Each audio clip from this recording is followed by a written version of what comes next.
2000 से लेकर 2026 के बीच अमेरिकी डॉलर की तुलना में इंडियन करेंसी बहुत ही कमज़ोर पड़ गई है।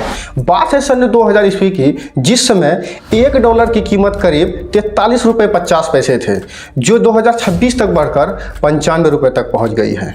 इसका मुख्य कारण है भारत में बढ़ती महंगाई, आयात में बढ़ोतरी, जिसके कारण विदेशी बाजारों में डॉलर की वैल्यू और भी मजबूत होती जा रही है। बात करूं 2000 ईस्वी से लेकर 2005 तक की, सेंट्रल गवर्नमेंट अटल बिहारी वाजपेयी जी 1999 से लेकर 2004 तक उस समय केंद्र में अटल बिहारी वाजपेयी जी थे, जिनका ताल्लुक प्रमुख दल एनडीए भारतीय जनता पार्टी से था।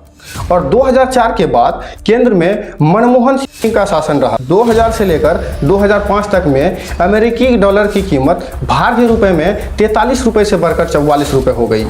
इस दौरान रुपया काफ़ी मजबूत था। सरकार ने विदेशी भंडार को बढ़ाने और अर्थव्यवस्था में सुधार, आर्थिक उदारीकरण पर जोर दिया। वर्ष 2005 से लेकर 2010 तक डॉलर में उतार चढ़ाव और मंदी रही। डॉलर की वैल्यू 44 रुपये से बढ़कर 46 रुपये के बीच रही। केंद्रीय सरकार Manmohan Singh ji United progressive Allianz report के हिसाब से 2008 में पूरी दुनिया में वैश्विक मंदी आई, जिससे फॉरेन इन्वेस्टर ने भारत से पैसा निकाल लिया, जिसके दबाव में 2009 तक डॉलर लगभग 49 तक पहुंच गया। वर्ष 2010 से 2015 तक रुपये में बड़ी गिरावट आई। डॉलर की कीमत 46 रुपये से बढ़कर 66 रुपये तक हो गई।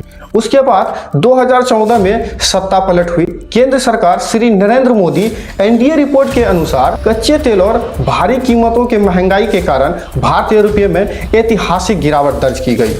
2013 और 14 के बीच डॉलर रिकॉर्ड 68 रुपये के पार चला गया। वर्ष 2015 से लेकर 2020 तक धीमी वृद्धि रही।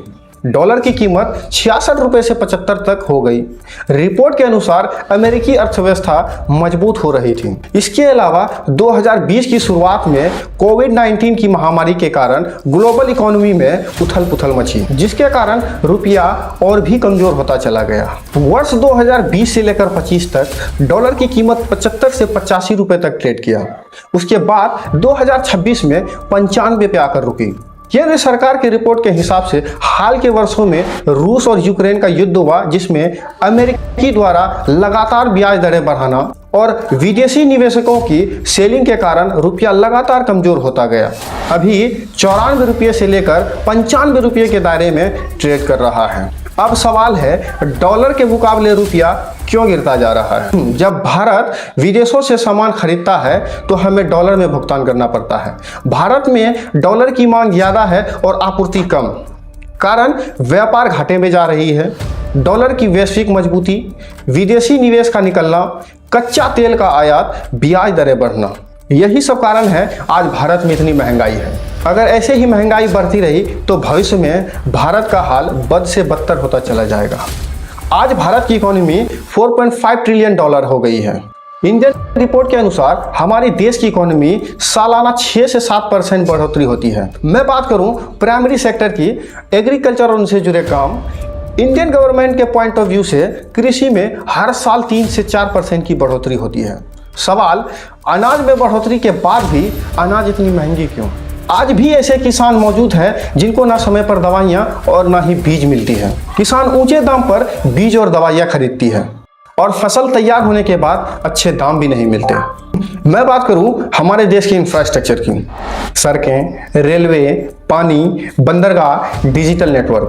भारत सरकार द्वारा निर्माण के लिए 12.22 लाख करोड़ बजट रखा गया है। यह अब तक का सबसे बड़ा आवंटन है। इंडियन रिपोर्ट के अनुसार भारत का नेशनल हाईवे नेटवर्क 91,287 किलोमीटर था, जो 2014 के बाद बढ़कर 1,46,000 किलोमीटर से अधिक हो गया। रेलवे और मेट्रो वर्तमान में 164 से ज्यादा ट्रेनें चल रही हैं। भारत में विदेश के प्रमुख शहरों में मेट्रो नेटवर्क लगभग 1100 किलोमीटर से अधिक बताई जा रही है। देश में एक्टिव एयरपोर्ट की संख्या 74 से बढ़कर 164 हो गई है। जिसमें कुछ हवाई अड्डे प्राइवेट लिमिटेड कंपनी को सौंप दिए गए हैं। अब धीरे धीरे गवर्नमेंट एयरपोर्ट भी प्राइवेट लिमिटेड कंपनी के अंदर जा रही है। इंडियन रिपोर्ट का कहना है 2014 के बाद हमारे इंफ्रास्ट्रक्चर में 6 गुना अधिक ग्रोथ हुआ है। ऐसा होने के बाद भी आज हमारी सड़कें, पुल कहीं भी टूट और धंस जा रही है। इसमें हमारे प्रधानमंत्री जी का कहना है हमारी सड़कें स्पेस टेक्नोलॉजी द्वारा बनाया गया है। मैं बात करूं 2014 से लेकर 2021 तक की, जिसमें 124 सड़कें और पुल टूटे। हाल के रिपोर्ट के अनुसार 2021 से 2025 के बीच इन 5 सालों में देश भर में लगभग 170 से ज्यादा पुल टूटने की घटनाएं सामने आई है। मतलब अब तक 290 से ज्यादा पुल और सड़कें गिर चुकी हैं इन 12 वर्षों में। हमारे रेलवे का भी बुरा हाल है। आए दिन किसी न किसी प्रकार का घटना होता रहता है। हमारे देश में महंगाई और करप्शन के अलावा किसी भी चीज में ग्रोथ नहीं हुआ है। एजुकेशन के मामले में भारत विश्व स्तर पर 35वें स्थान पर आती है। अलग अलग पैमाने और लिटरेसी इंडेक्स के बेस पे भारत की पोजीशन 134 से लेकर 145वें स्थान पर आता है। भारत में कुछ ऐसे राज्य हैं जहां लिटरेसी रेट सबसे आगे है, जैसे केरल, दिल्ली, यूनियन टेरिटरी, तमिलनाडु। यहाँ की साक्षरता दर सबसे अधिक है। और कुछ ऐसे भी राज्य हैं जिनका लिटरेसी रेट बढ़ने में 20 साल से ज़्यादा का समय भी लग सकता है। मैं बात कर रहा हूँ बिहार की। जनगणना 2011 के अनुसार बिहार भारत का सबसे कम साक्षरता वाला राज्य रहा है, जहाँ की साक्षरता दर 61.8% रही है। भारतीय रिपोर्ट के बेस पे 7 वर्ष या उससे अधिक आयु के व्यक्ति को जो किसी भी भाषा का ज्ञान रखते हैं और पढ़ लिख सकते हो, उसे लिटरेट माना जाता है। पॉइंट है हमारे देश में बहुत कम ऐसे बच्चे हैं जो 7 से 10 वर्ष के बीच किसी भी भाषा का ज्ञान हो और वो किसी भी भाषा में लिख और पढ़ पाए।